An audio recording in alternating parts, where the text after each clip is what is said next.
It's Dre Griggs with Obsidian Wisdom. Today we'll discuss the 8 best retirement plans to overcome the challenges so you can achieve the best retirement possible. When it comes to retirement, there are a variety of ways to craft a plan, and it's important for us to be able to discuss some of the different ways to create a plan.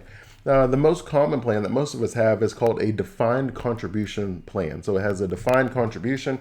So think of that as your 401k, your 403b, really any plan that has like a defined amount that you can contribute, that you can give to the plan. So you can give 3% of your salary, 1% of your salary, you can give 10% of your salary, and you can give usually up to about $19,500. I think it's where it's currently at. You can give this amount every year into your retirement plan. It has a defined contribution amount. This is the most common. I think last time I saw it was like 80% of people have this sort of a plan. There was a recent government law where they ended up saying that most people are automatically enrolled in these plans, and then you have to actively unenroll. Where previously you had to actively enroll in the plan, which means when you started at the company, you weren't automatically enrolled in the 401k. This significantly increased. Just if you just think of friction, where most people want to do things that they're already doing, and if you want to make a change of some kind in your lifestyle and your eating habits and your daily activities, then it takes a little bit of effort to be able to make that change. Our body will naturally go into that automatic mode now, where it's like, hey, this is how we've always done things. This is where we always go to eat. This is where we always sit when we eat. This is where we always go and the route we take. But if you want to take some sort of an alternative approach, you have to actively think about it. And as a result, the government made it where now you're automatically enrolled in your 401k. And as a result, there's a significant amount of people enrolled in one. Now, when it comes to the next one, it'll be your independent retirement account or your IRA. I like IRAs as far as it's a defined contribution plan. I think some of the benefits of an IRA is it's outside of your company's employment. And so while I do like having a defined contribution plan, especially if you have a match, I often tell people match the match, whatever that is, that's free money. It's 100% return on your money out the gate. But if you leave your job, and I think the labor department says that it's about like 13 jobs on average we'll have over a lifetime. Well, you don't want to have 13 401ks. So what do you do with that money? You could roll it into an IRA. And so an IRA would be with any, it could be with any financial planner, it could be with any brokerage firm where it's outside of the company that you work at. And as a result, you have a little bit more flexibility as far as the choosing the way to put your money. Most 401ks give you the choice between a risk-free, kind of safe, conservative approach. They give you a moderate, and then they give you a pretty aggressive, growth-oriented approach. And so those are usually the three that they're required to give. And so they don't normally give you too many options. And then the fees inside of a 401k tend to be a little bit higher than just having an IRA at a brokerage firm. And so you end up paying some lower fees with higher flexibility when you have an IRA account. And so for some people, it makes the most sense to where every time they get a new job, they roll out their 401k from the previous employer into their own IRA. And then they can flexibly choose different investments, different, index funds and ETFs where you're able to choose some lower cost investments. And then your money is able to keep growing and you don't have to take it in as income. You do have to roll it directly into the IRA. Otherwise, you'll be taking it as income, and then they would tax it as income, which is inefficient. You don't want to do it that way. The third one is your Roth IRA. Now, there are contribution limits to the Roth. It's tied to the IRA. Both of them, you're only allowed to put $6,000 in each year. And so what that means is if you put $3,000 in an IRA and you put $3,000 in a Roth, you're done for the year with that retirement account. If you put $6,000 into your IRA, then you can only put $0 into your Roth.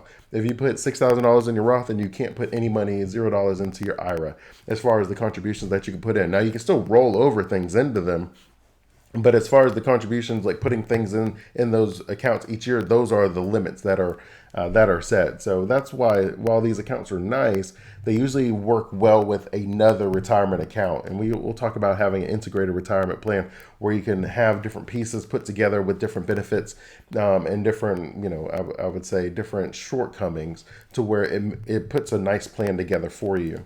And so the great thing about the Roth is this is tax-free money. You put the money in with after-tax dollars.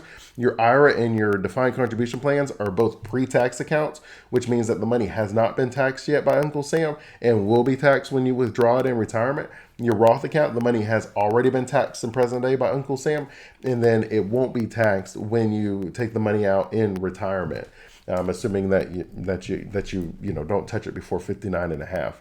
And so that's really nice. Also, another benefit of the Roth is you don't have the required minimum distributions. So with the IRA and the defined contribution plan, because Uncle Sam has been waiting patiently for you to give him some of your money in taxes, that he says, you know what, at the age of 72, I'm not waiting any longer. Like, no more, you're going to give me this money. And as a result, you end up having to take the money out, or you'll be taxed based on the amount that you should have taken out. And so you just you might as well take the money out. If Uncle Sam's going to tax you to leave it in there, you might as well take it out. And the real thing is he's worried about is this money's going to be sitting in a defined contribution plan. It has never been taxed, and you just want to give it to your heirs without it being taxed again. So Uncle Sam said, I'm going to make sure that someone is paying taxes on this money, and I'm going to make sure they're paying taxes on it soon. And so Uncle Sam put those required minimum distributions in those, but you don't have it in the Roth because it's already been taxed. So Uncle Sam is like, you want to leave the money in your Roth? That's fine, because it's already been taxed. So, I'm not mad at you. As long as you don't touch it before that. Now, there are some limits on qualifying for a Roth because it is tax-free money. Now, as a result, you must make less than $144,000 for tax year 2022, and then that's $150,000 in tax year 2023. If you're filing jointly, you have to make less than $214,000 in 2022 or $228,000 in 2023. Now, if you want the guidebook that I'm referencing, I did already put it together for you. It's in a PDF document. It's going to go over these 8 retirement plans. It's going to list off some of the benefits and some of the shortcomings of each of them for you to put your own plan together. If you did want access to that, you can go to obsidianwisdom.com/best retirement plans. And then you can put your email address in and you can download that free guidebook. And then it will go over each of these plans for you. Number 4 you have is the pension plan. So pensions are fun. And so pensions, the fancy way that they would word a pension is that is a defined benefit plan, right? So a defined contribution, right? How much I can give, how much I can contribute. A defined benefit is how much you're going to give me. And so a defined benefit plan is what a pension is. And as a result, pensions are going to be very nice for people as far as understanding how much money they're going to get in retirement. Now, as much fun as a pension is, you'll probably have noticed that a lot of companies aren't offering them anymore. And the reason is the government had this idea that was a great idea on paper. The implementation, not so much.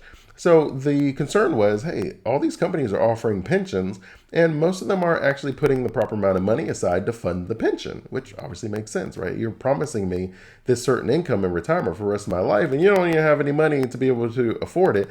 So as a result, I'm kind of screwed. Well, the government said, we'll fix that for you. We will require companies to have a certain amount of money set aside to cover their pension. Now, this number, I forget off the top of my head, it was like, I don't know, it was a crazy amount over the number. And as a result, most companies decided that was too expensive for them to offer a pension, right? Like if I can have my money put in reinvesting into the company to grow, or I have to put a large chunk of it aside for these pension funds, well, I'm just not going to offer a pension. And so that's kind of why most pensions are gone outside of government pensions. That's also why if you look up the deficit that the post office is in, you'll find that, I don't know, it was like in 2007 or somewhere around there, where the government said, okay, pension program for the United States Postal Service, you have to do the same thing. And they gave them a crazy number. Well, but they're a government program, so they don't have the ability to just say, well, this doesn't make sense, we're not going to do it anymore. And as a result, our post office went from making a surplus to a huge deficit because all of this revenue is going towards maintaining these pensions. And so that's what most companies were worried about. And that's why most companies with the choice said, you know what, we're not going to offer it anymore, which is kind of unfortunate. But as a result, we have to adjust our plan, which is great. If you have a pension, kudos to you. Fantastic. If you're wondering how that works, I will give you an example of a common formula that's from the guidebook. And it is, you take your years of service, you multiply it by your pension multiplier, and then multiply by your final average salary. So for example, if you found out your pension multiplier is 2% and you work 30 years with an annual salary of $100,000, right? You already know I like to make my math easy. Your pension equals $60,000 per year, or $1,153.85 per week, right? That's what your pension would end up being if those were your numbers and that was your multiplier. Number 5 is real estate. Real estate is nice because it's also an after-tax asset. So I do think that it's nice to be able to have some things in the pre-tax to where I know for sure that I'm going to have to pay taxes on this when I retire. And even though the plan is to have a lower income when I retire, if we do it right, maybe we'll have a higher income when we retire, where we're getting more money than we ever made working because our money is working so efficiently. And as a result, you probably don't want all of your money in pre-tax, but you want some things that have already been taxed, that will be taxed maybe as like capital gains, where you can work some of the numbers in a way where it's in your best interest. And you'll find that when your money is invested in these different assets, they're generally going to be a more favorable tax structure, right? You could talk to your CPA about that. But Uncle Sam, if you ever read like Rich Dad and Poor Dad and different books, Uncle Sam is going to encourage certain activities, and giving people places to live is kind of a nice one. So Uncle Sam's like, I like that. Businesses, I like those. So, stock market investing in these other companies, we call it capital gains, taxes, where that's a much lower than most personal income taxes. Uncle Sam's like, I like that. So I'm going to encourage people to do that with a better tax, advantages. At the same time, when most people are just working for a salary, you'll find that that ends up being the worst tax structure, that we get taxed so much from our regular income. And so you do want to be able to keep that in mind when you're structuring your efficient retirement plan. So I've known people that have bought a property like one every 5 years or something like that. And then when they're ready to retire, they have 5 to 10 properties, and each property is bringing them in a certain amount of money. And what you can do is, if you basically, the way that they talk about is there's like a 1% rule. And the 1% rule is a very fancy way of saying that whatever I paid for the property, I should be able to at least charge 1% of that as the rent. So you can do that. There's other ones where you can set it up to where you say, okay, I'm going to keep this property for 10 years and I'm going to try to get a 10% return on that property every year in my rent. And, when all my, costs and stuff are paid. And then I'm going to sell 2 of those properties that will pay off my other 3 to 5 or 8 properties. And now I just have cash flow for my retirement through rental income. And you could do it that way. Business ventures, you guys know I love business ventures. I think the number one job in the world is to be a salesperson, someone who has a skill. And it took me a while to get here. I paid Myron Golden, my mentor, a pretty sizable amount of money to help me get in the right mind space. But at the end of the day, selling is not this idea that we are trying to get someone to buy something that they can't afford and they don't need. But we're trying to uncover the value of what we have, so that if someone says, yeah, that would help me, how can I, learn more about it? How can I get more of it? And then you offer it to them. And he has this rule where his big thing is whatever you charge someone, it's not the issue. It's the value that you're giving them. And right, and the way that he would describe it is, I don't know, pick your favorite car, pick a Ferrari or something, to where if I said, I'm going to sell you a service for $10,000, and you may or may not see the value. You may be like, Dre, you did a good job of showing me the value, I'll pay that. Or you may be like, Dre, I don't think that's really worth it. That's really what it is. You don't think it's worth it. Not that it's not that valuable, but if I could show you how to make $100,000 or how to retire successfully, how to make sure your family is set up for generations, to make sure your spouse isn't, having to sell the house to pay the bills, to make sure that your kids aren't fighting, and that you minimize your taxes in the most efficient strategy, what would that be worth to you? Well, you may say, well, dang, that's obviously worth a lot more. And the same with like a Ferrari, right? If I said, hey, if you give me $10,000, I'll give you this brand new Ferrari. Well, everybody knows the value of a Ferrari, right? I know that if I buy this Ferrari from you for $10,000, then I'll at a minimum be able to sell it for significantly more than that, and nobody would bat an eye. Right? If I took $10,000, sold the Ferrari for $100,000, you would immediately say, "Oh yeah, like that's a win-win. How could I not take that opportunity?" You may even think the person's crazy to sell it to you for $10,000, and most of the time that's where I think the disconnect is, and that's why I encourage you all, when you go in your business ventures, the wealth is the value that you provide other people, right? That's all wealth is the value I provide other people. Think of the wealthiest people in the world, and most of them have a business where they're providing value to other people. And the more value that you provide to more people, the more that you'll end up making. And so I do encourage you guys to find a business venture of some kind. And it's not that you have to spend a lot of time, right, trying to figure out your business idea. It could be just something small, right? Like if you found something that you could charge someone, I don't know, you wrote like a book, and you could sell the book for $20, and you sold a certain number of books each month. So if you sold 10 books a month, right, just to make my life easier, that would be like $200 a month. Well, that would be nice. Well, what if you sold 100 books a month? Well, then you just add a zero. That's $2,000 a month. Now, what if you sold another zero? Then that would be $20,000 a month. Where it's not impossible for you to be able to just write a book, and then maybe you get paid to speak and talk about the book that you wrote. But you can have these business ventures that will fund your retirement. And just like the real estate, if you have a certain business and it's very successful, whether you want to pass it on to your kids or whether you just want to sell it, which you could sell it and then take that money and then diversify it into multiple streams of income, and boom, now your retirement is done. And so a lot of people, when they have businesses, if you started out with one especially, most of the excess money we have, we reinvest in our business. We're trying to create more programs, more services, more benefits for people, because that's the best return that we can get on our money. And so you don't end up having your money diversified in a lot of ways. But if you did put all your money in your business and then you sell your business, well, dang, we're good, right? We got your retirement most likely set. If you want to keep it for your kids, there's other ways you can set it up to where they pay you a certain amount of money over a certain period of time, and then that funds your retirement, and then they get the business, and it's like a win-win, and everybody wins. These strategies obviously depends a lot on your personal situation, and I don't mind going into detail with you. Shoot me a message, send me an email, or write in the comments, and I can go over it with you. Number 7 we have is a guaranteed income annuity. There are so many annuities, so I want to be very specific. You want to have the simplest annuity where this is as old as time, where Roman soldiers were given annuities, to where you do a certain amount of service. An annuity is very similar to a pension. It's just a personal pension. So you are the one that go and set this. Now, annuities are only offered through insurance companies, and so you have to go to an insurance company to get an annuity. So obviously make sure it's an insurance company that's going to be around for your retirement, because it makes no sense to give someone the money and then they're not here in 50 years. So you don't want to shortchange yourself on that, where it's like, oh, they're giving me this a little bit more. The difficulty with any time you have a guaranteed income is it inherently means for that person to guarantee that income that they are making significantly more than that, right? Like, I can guarantee you a 2% return. Why is that? Because the stock market average is 7 to 10%. So I can give you 2%, every year, because I'm probably going to get somewhere around 7 to 10. Even if I was relatively conservative in my investments and I got only 5%, 3%, 4%, I still know that I'm only giving you 2%.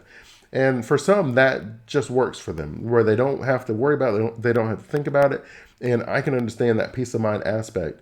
But at the same time, if you could learn the skill set that it would take to do the investing in a relatively safe and efficient manner, then you can give yourself that same percentage, and then maybe you can have a little bit more. But if you do want the annuity, I'm telling you, don't go into a lot of the fancy ones with the bells and whistles. Every rider that you add to your annuity, it's something that is a cost on the bottom end. And so, like, for example, if you had a single life annuity, then maybe they gave you $2,000 every single month for your retirement. But then if you had a term certain, which is a very fancy way of saying this annuity, no matter what, is going to pay you out at least 10 years of your life, then that may be $1,500 a month instead of the $2,000 a month, because you're taking some of the risk from you and giving it to the insurance company. So they said, okay, that's fine. They pay very fancy actuaries to tell you, if you're going to give me some of the risk, then that's going to cost you $500 a month for, to make sure. And then if you don't live to the 10 years, well, then, that's fine, because they're going to pay someone to make sure that we get that 10 years covered. That's the period certain, or the term certain. But as a result, you're going to get $1,500 instead of $2,000, because on the single life annuity, you're taking all the risk. If you died tomorrow, then the only thing that your heirs are going to get is the money you put into the annuity. You'll get that back in most situations, but the rest of it is gone. Like, they will totally have won on that situation. The last one would be like a joint life annuity. Just like if you had a pension at a job and you got the joint life, that one may be $1,000 a month because it's 2 lives. So the actuary said, well, dang, if it was on 1 life, then I can do $2,000 because you have a lot of risk. You don't know if you're going to die tomorrow. Well, if it's 2 lives, the insurance company says, okay, now we're splitting the risk. And so if we're splitting the risk, I'm only going to give you $1,000 because you're not taking all the risk. I'm taking some of it. So you get $1,000 because you're taking some of the risk, and I get $1,000 because I'm taking some of the risk. And as a result, now, based on the life of you and your spouse, we'll be able to give you guys the payment of $1,000 a month. And so if you have a certain retirement plan set up, then when you have your annuity or your pension or anything like that, you could just get a single life, get the $2,000 a month, and then you have these other retirement accounts set up to where you're taking that risk, but you already cover that risk with your other accounts, versus giving the risk to the insurance company. And then they end up saying, okay, well, that's going to cost you $1,000 every single month for how long both of you live, because I'm going to split the risk between us. And so it is definitely kind of like a next level, but I just want to make you aware of it, that that's what they're doing, and you could do the same and pay yourself that extra $1,000 a month because you're taking on that risk and you covered it with a different retirement account. And again, if you're finding value in this video, I just ask you to like and subscribe. I'm going over all of the retirement planning strategies that I know, that I go over with my clients. I'm trying to help you out. If you enjoy this, you can always go to obsidianwisdom.com/best retirement plans. And that's with an S, best retirement plans. And you can download this guidebook that goes along with this, that lists these 8 best retirement plans, gives you the information I'm sharing with you about them so that you can craft your best retirement, so that you can enjoy yourself and have a great time. Our 8th and final best retirement plan is the cash value life insurance. Now, for most people, this is going to be something that you would only access if once you take advantage of some of the other retirement accounts. For most incomes, this actually doesn't come into play. But if you're someone who has a lot of money, you're trying to get tax-free income, then you may say, you know what, the cash value life insurance, because I don't qualify for the Roth because I don't have the income limits. Now, granted, you can look up, and I'll put a link in the video, to a backdoor Roth where you're able to convert your IRA into a Roth, but we don't know how long that's going to last. This was actually something that our government just looked at within the past couple of years, to where there was a bill put in place that was going to remove the ability of a backdoor Roth, where you could not convert your IRA into a Roth and just pay the taxes on it. But if it was gone, you would still have the ability to use the cash value life insurance. And as a result, you're able to say, okay, I have this amount of money. Let's put a large chunk of it into the cash value plan. It starts immediately accumulating cash value because you have it on a shorter term. You would have it designed in a way where it doesn't mech, which is just a very fancy term that talks about Uncle Sam doesn't want to feel like you're just avoiding taxes. He wants to think you still got the cash value life insurance because you wanted life insurance, number one, not because you're trying to find tax-free ways to grow your income. If Uncle Sam, and there's certain requirements that he looks for, if Uncle Sam feels like you're trying to create a tax-free shelter, then he takes away some of those tax-free benefits, and then you end up having some of the income and the growth that's taxed inside of your cash value life insurance plan. If you have a decent insurance agent, then that's something that they should be able to design it in a way that looks out for you, where they make sure that you're not mecking the plan. But it is something that I do want to make sure that you're aware of. But if you design it the right way, you have the tax-free income set up, then this is a great retirement plan for someone who has a lot of income. They've already maxed out their 401ks, right? They put the $20,000 in there. They put the money that they could put inside of their IRA. They have the real estate or the business, right? They have all these things set up, and they just want to make sure they have a little bit of extra tax-free income, and then you could do the cash value life insurance. If you want to have the money that's easily liquidable, so that you're able to go through probate and pay for all these other things, you know, your insurance, depending on the company that you have, they're usually one of the quicker payment options, to where they know the person's dead. You give them the death certificate, bam, they write the check, the person mails it, sends it to you, and then you could take that money, deposit it, is usually tax-free, and then you can use that money to pay off the estate and the other issues that you would have. It really depends a lot on your situation as far as if it makes sense for you. I do know people that have taken advantage of it. I know business owners that have gotten that we designed a 10-year cash value life insurance plan. They paid it off in 10 years, and it just grows in tax-free income. And it's something that they're able to then use to pass on the generational wealth, right? Because as soon as they pass, the money goes to the beneficiaries, which is the kids. And so that's just one less thing that they have to worry about in probate. And it's a good leverage of their money, right? Even though you pay more, you know, I think it's almost 10 times more for cash values monthly payments versus a terms monthly payment. You are leveraging your money in the sense that the amount of money that you pay versus the amount of coverage that you get, it is a leverage play where you're going to pay, you know, I don't know, $100,000 every single year. I mean, you can look up the different ones, and I won't go into like huge details, but maybe I'll put a link in the description for you. But you find, lots of people. I think Jim Harbaugh was one of them, the coach of Michigan. If you look up his contract, he had a pretty good amount of his contract coming in cash value life insurance. If you look up Oprah, she has a pretty good amount of money in cash value life insurance, where it makes sense when you have a certain amount of income to be able to build generational wealth. Sidestepping the taxes doesn't count in your estate, where there's lots of benefits when you have a certain amount of income. But at the same time, the reason that this one has to be planned ahead of time is because you got to be insurable, right? So as you get older, if you have different events happen, you may not be insurable anymore. And even though you like the idea, you can't get qualified for it. So sometimes it's like an early decision that you make, to where you're like, most of the insurance ones are early decisions, right? If you're talking about the annuity, sometimes it makes sense to do it earlier, where you can get in on that. Sometimes with the cash value life insurance, it makes sense to get in there earlier. It really depends on how old, how healthy you are, how much money that you have, to whether you're maximizing the other retirement accounts. A lot goes into that decision. But if you are able to operate it in max efficiency, it works for you. It really does. It doesn't work for most people because of all the reasons that I mentioned, but it can be something that works. I'm definitely not someone who looks at any tool and just will say, "Oh no, I refuse to use a hammer. I will never use a hammer. I hate hammers." I mean, I get it. I think they're taking advantage of how simple we can be, to where something is like a 30-second soundbite. It's better than this longer explanation I gave you over. It's complicated, right? Like, it can work, but it doesn't always work. And so that's why most people will just say, no, cash value, don't do that ever. Or somebody will say, oh, cash value, always do that. I love it. I think it's like a tool. Like, it depends what I'm fixing. It depends what's broken, whether I need a screwdriver or a hammer or a saw. It just depends the tool that I need. What is my particular financial situation? What is my financial goals? What am I trying to accomplish? And then we pick the tools that make the most sense. And that's hopefully your big takeaway on these 8 best retirement plans. It depends on where you're at. If you're someone that's worried about paying a lot of taxes, then you'll want to look into some tax-free advantages of either the cash value life insurance or the Roth IRA if you can.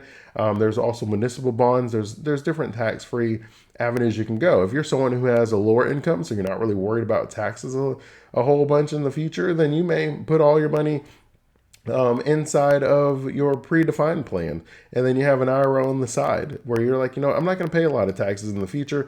Let me go ahead and defer my taxes now into the future. And that could work for you. And then there's some of you that are kind of in the middle where you feel like, Dre, we're in historically low taxes right now. So I don't know that taxes are going to be historically low when I retire. Like, sure, that worked in the 1980s when taxes on $100,000 may have been like 60%. And then tax on $100,000 today might be like 22%. So you deferred taxes at 60 to pay it at 22, so you crushed it. But Dre, I don't know if taxes are going to be even lower when I retire, and I would say that's a fair statement. It may or may not be. And as a result, it may make more sense for you to split it, to where you're saying, I have half of my money in pre-tax, I have half of my money in after-tax, so that way I'm kind of riding the middle. And if someone gets elected that ends up raising taxes a whole bunch, then I will convert and I will put more of my money into things that are going to be taxed right now. So I'll be like, all right, I'm going to shift to after tax. So I'm going to put more of my money in after tax. Then I'm going to put less of my money in the pre-tax. So that way I'm starting to limit the amount of money that will be taxed in the future. If the opposite happens, where someone in the future is saying, I'm going to create this tax-free holiday, it's going to be like a jubilee where nobody has to pay taxes, and that's going to happen, you may say, okay, well, I'm not going to pay taxes today. I'm going to wait for this person to see if they get elected. And so I'll put all my money in my pre-tax assets. So I'm going to put it back in my 401k. I'm just going to keep putting all my money in there, and I'm not going to be doing a lot of my after-tax investments and strategies because I don't want to pay taxes today at a higher rate. And so if you're someone in kind of in the middle, then that's what you do. You just kind of read the news and see where we're at. I mean, granted, there's not only so much you can do, but if you're in the middle where about half of your income is being taxed today and half of your income is being taxed in retirement, you have that set up and you're good to go from that perspective. Again, if you found value in this video, you want to get your 8 Best Retirement Plan Guidebook, you can go to obsidianwisdom.com/best retirement plans, and you can put your email address in and get your own guidebook. Thank you for giving me your time. If you found value in this video, go ahead and like and subscribe. Turn on the notification bell so you can always be up to date on the best retirement planning strategies and ways to build family wealth so you can stop worrying about money and start creating wonderful experiences with those you love.